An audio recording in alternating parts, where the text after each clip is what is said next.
Аўтар праекта Гуцянская Галіна Михайловна, настаўнік пачатковых класаў дзяржаўнай установы адукацыі беларускамоўнай гімназіі номер 2 горада Барысава Мінскай вобласці. Вашай увазе прадстаўляецца інтэрактыўны плакат «Славутыя людзі зямлі беларускай». Задача праекта – развіццё пазнавальнай актыўнасці дзяцей пры вывучэнні матэрыялу па прадмеце «Чалавек і свет. Мая радзіма Беларусь» у 4 класе. Удасканаленне ведаў вучняў па прадмеце, візуалізацыя вучэбнага матэрыялу, патрыятычнае выхаванне вучняў.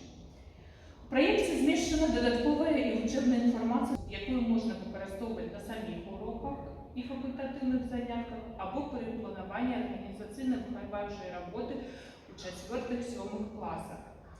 Матэрыялы прадстаўлены ў выглядзе невялікіх экскурсій, гістарычных апавяданняў аб знакамітых людзях Беларусі, якія жылі ў розныя часы на тэрыторыі Беларусі і маюць вялікае значэнне для развіцця нашай краіны. І зараз мы звернемся да самого плаката. Открываем плакат. Каб ён у нас раскрыўся на весь экран, трэба нажаць у верхнім правым вуглу значок шэранькі. Каб пазнаёміцца са зместам плакату, трэба нажаць вось гэтую іконку у верхнім левым углу. І мы бачым змест плаката, пра якіх асобы у нас расказваецца. Закрываем наш змест. Калі мы хочам пазнаёміцца з інфармацыяй аб нейкай асобе, вось тут мы бачым розныя іконкі, якія трэба нажаць. Калі мы будзем падносіць мышку на камп'ютары, тут яшчэ будзе напісана, пра каго мы можам знайсці інфармацыю. На дошцы, на жаль, гэтага не бачна, но нажимаем вось, напрыклад, першую нашу іконку. Тут мы бачым інфармацыю пра Ефрасіню Полацкую, ёсць яе партрэт, потым тэкставая інфармацыя з біяграфічнымі звесткамі, і потым унізе мы бачым розныя відэаматэрыялы. Напрыклад, адзін з іх, які датычыцца жыцця Ефрасіні Полацкай, гэта мульткалендар. Гэта відэо на рускай мове, далей можна увидзець відэо на беларускай мове. Каб яго ўбачыць, мы таксама нажимаем, клікаем і з'яўляецца відэосюжэт. Можна нажаць на YouTube, і тады ён перанясе нас на платформу YouTube і будзе на поўны экран. Зараз давайте пазнаёмімся, напрыклад, з творчасцю і біяграфіяй наших пісьменнікаў.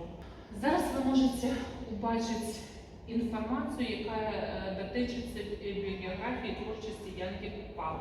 Мы бачым яго фотаздымак і годы яго жыцця, потым невялікую біяграфічныя звесткі аб яго творчасці і жыцці. І вось тут унізе размешчана цікавая інфармацыя для дзяцей. Мы бачым невялікую віртуальную экскурсію па дзяржаўным літаратурным музеі Янкі Купалы. На наступным відэо, калі мы нажмем, мы пачуем верш Янкі Купалы «Спадчына» ў выкананні нашых беларускіх песняроў. І змешчаны некалькі варыянтаў, каб дзеці маглі таксама на уроку пазнаёміцца з творчасцю і Владзімірам Мулявінай. Такім чынам мы можам пазнаёміцца з біяграфіяй і творчасцю ўсіх дзеючых асоб, якія сустракаюцца ў курсе 4 класа. На плакаце мы можам знайсці яшчэ і невялікія тэставыя заданні для замацавання ведаў дзяцей. Пасля ўсей інфармацыі змешчана рубрика «Праверь сябе».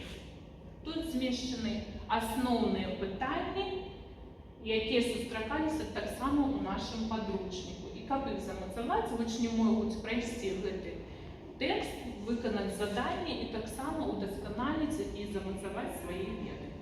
Вы бачыце адзін з варыянтаў гэтага задання. Каб скласці пары, іх трэба злучыць паміж сабой.